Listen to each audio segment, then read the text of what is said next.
여러분의 구독은 영상을 제작하는 데 큰 힘이 됩니다.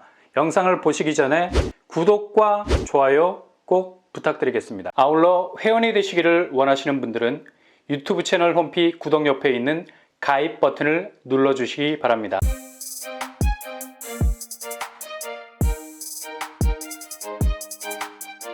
안녕하세요. 범퍼랑 목독파입니다. 결국 10월 마지막 주가 분기점이 될 것 같습니다. 좀 왜 이리 살떨리게 분기점이 많은지 몰라. 부동산은 매매가격 지수 데이터가 발표가 됐습니다. 매주 목요일마다 나오는 데이터인데 거의 뉴스위크 수준이죠. 매주 지표 포인트가 발표가 됩니다.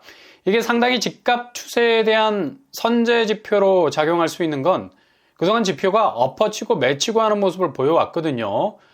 한 주 전 지난주만 해도 3주 연속 하락세를 보이다가 다시 살짝 상승폭을 키우는 쪽으로 턴을 하는가 싶더니 이번 주 매매가격 지수는 다시 이전에 상승폭 축소 궤적으로 돌아가고 있습니다. 모든 물리법칙이 그렇듯이 살짝 튀어오르는 추세는 그 다음의 횡보가 중요한 건데 역시 요즘 대외 여건의 하방 압력이 워낙에 실시간으로 이거 흔들리는 갈대이다 보니까 매매가격 지수가 탄탄한 지대를 형성하지 못하는 거죠. 일단 그냥 가라앉는 법은 없습니다. 최소한의 저항은 있는 법. 자전거로 달려도 달리는 속도를 잡아먹으려는 바람의 저항은 자연스럽게 궤적을 막아서는 경우가 많죠. 부동산 지표에서도 그대로 이런 물리법칙 나타나는 겁니다. 이렇게 한눈으로 매매가격 지수를 쓱 비교해 봐도 앞으로 집값이 어떤 방향으로 자리를 잡을지가 훤히 눈에 보이지 않습니까? 지금 꼴딱꼴딱 콜라병 가라앉듯이 잠시 솟았다가 서서히 물속으로 수그러드는 것처럼 서울 수도권 지방 관계없이 일률적인 패턴으로 뚜렷한 상승폭 축소, 하락으로 가고 있다는 걸 보여주고 있죠. 특히 이례적인 건 하락폭이 전주의 회복 수치보다 이번 주 전국 집값의 상승폭 감소 수치가 더 크다는 점이고요. 이렇게 계단식으로 움직이다가 그냥 한 번에 수직 강화, 큰 폭의 움직임으로도 갈 수가 있다는 거죠. 조금 더 디테일하게 들여다보면 서울 매매가격 지수는 지난주 0.09에서 0.07포인트로 상승폭이 축소가 되어가고 있고요. 매수자 관망세가 쳐들어올 정도로 거래량은 실제 현장에서 절벽으로 향할 만큼 손톱만큼도 움직일 생각을 안 합니다. 그냥 설국열차를 타고 있는 거고요. 그러니 당연히 매매가격 지수는 아래로 떨어질 수밖에 없겠죠. 집값 하락의 공포라는 전운이 정말 강하게 감도는 곳. 바로 인천은 0.05에서 0.02%로 떨어지게 됐습니다. 구축 위주로 하락을 이어가고 있고요. 특히 송도와 청라가 위태위태. 이전에 트라우마가 다시 생각이 날 정도입니다. 여기 반토막 거래도 심심치 않게 등장하고 있거든요. 그리고 경기권도 구축 위주의 상승폭 감소 0.13에서 0.09포인트로 하락.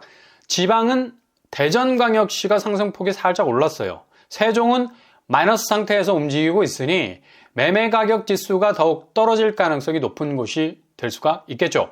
자, 이렇게 집값은 본격적으로 10월 분기점을 통과하면서 도저히 실제 거래량에 받쳐주지 못하는 끊어진 연줄 신세, 그냥 앞으로 추락할 일만 남은 추세로 가고 있어요. 그러니 조금 더 인내심을 가지고 지켜보셔야 되겠습니다. 일단 시장이 너무 불확실하다 보니까 차라리 전월세로 돌리자는 수요가 많아진 것 같고요. 그러니 당연히 매매 시장은 한산해질 수밖에 없는 거고 파리만 날릴 수밖에 없겠죠. 그렇다면 전세 시장은 바쁠까요? 천만의 말씀, 만만의 콩떡. 이번 주 전세 가격 동향은 서울이 0.18에서 0.18, 쌤쌤입니다. 거의 비슷한 추세를 보이고 있어요. 지금 서울 전세 물량이 상당히 딸린다는 소식들이 전해지는데 의외죠.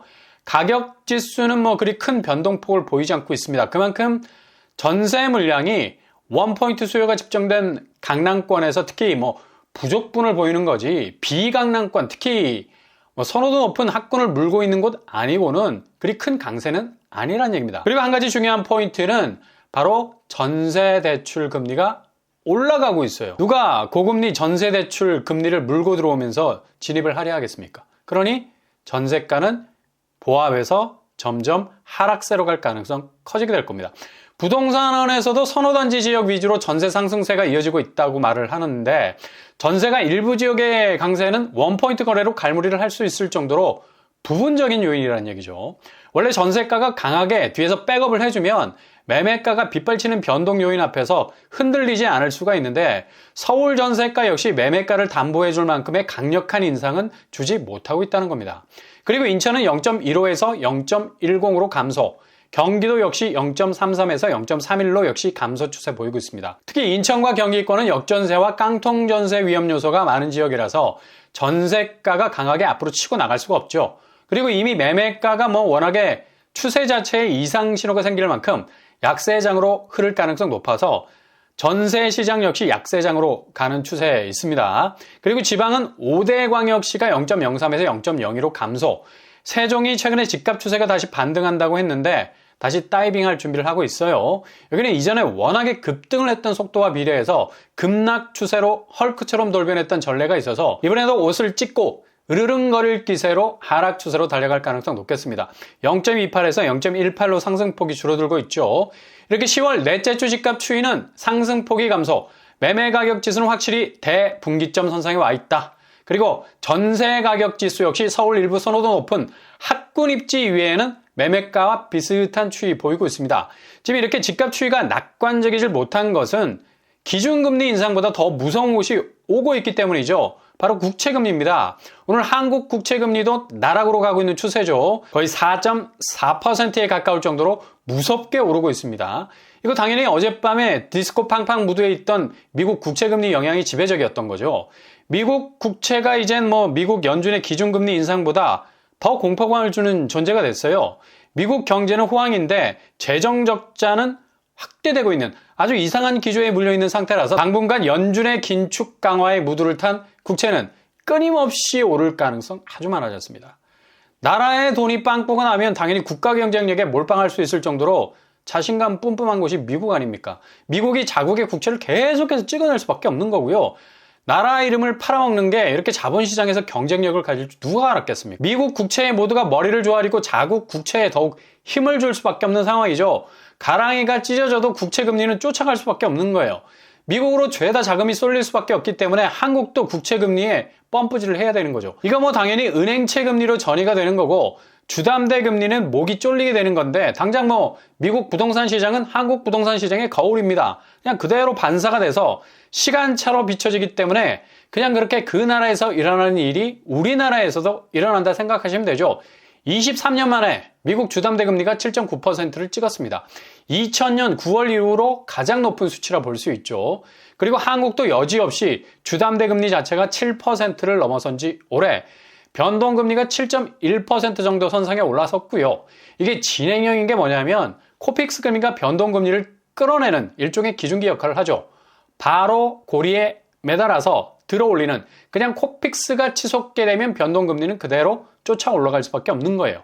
한창 1차 폭락 시기와 맞물려서 미국 기준금리 인상이 공격적으로 진행이 됐을 당시 은행 주담대 금리가 8% 정도에 달했었는데 이젠 정점의 8% 금리도 머지않았다는 얘기가 나올 정도입니다.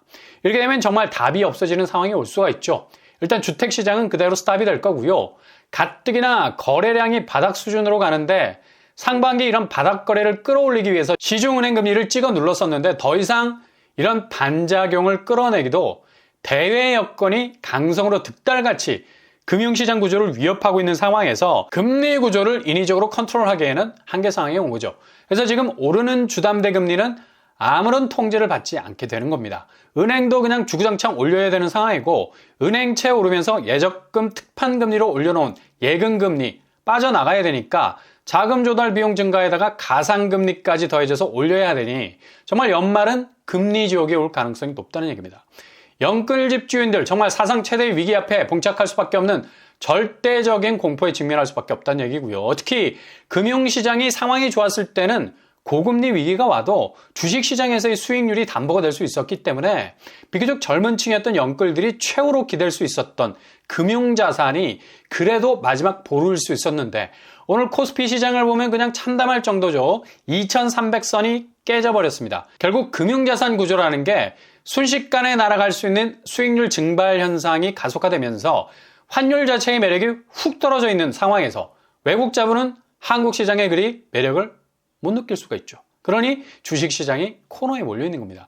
이렇게 부동산에 묶인 자금은 황금성이 확실하게 떨어져 버렸기 때문에 금융자산에서 깨진 저금통 어떻게 복구할 수 없는 지경에 이르게 되고 현금 흐름이 딱 끊어져 버린 상태에서 그렇게 대출을 풀로 땡겨서 산 아파트 돈 달라고 그것도 고금리 이자로 달라고 울부짖는 괴물로 변해 있을 거고 당장 사줄 사람도 없는 아파트 들고 절절 매는 사람들이 점점 눈에 띄게 늘어나면서 급매로 급급매로 결국 경매로 날아갈 수 있는 최대 위기가 지금 눈앞에서 어른거리고 있는 상황입니다.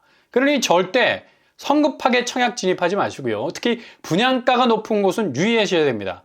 구축 매매는 무주택자에게 아주 유리한 상황이 전개가 될 건 분명하고요.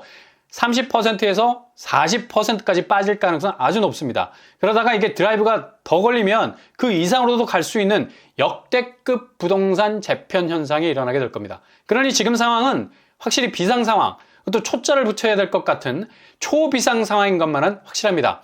운동화 끈 조여매시고 단단히 준비하실 수 있길 바랍니다.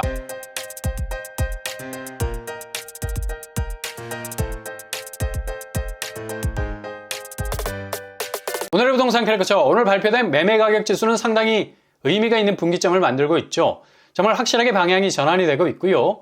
동시에 주변 금융환경이 부동산 역사 이래로 이렇게까지 복합적으로 꼬인 적은 없었던 것 같습니다. 그 정도로 지표들이 좋지 않은 상황이고요.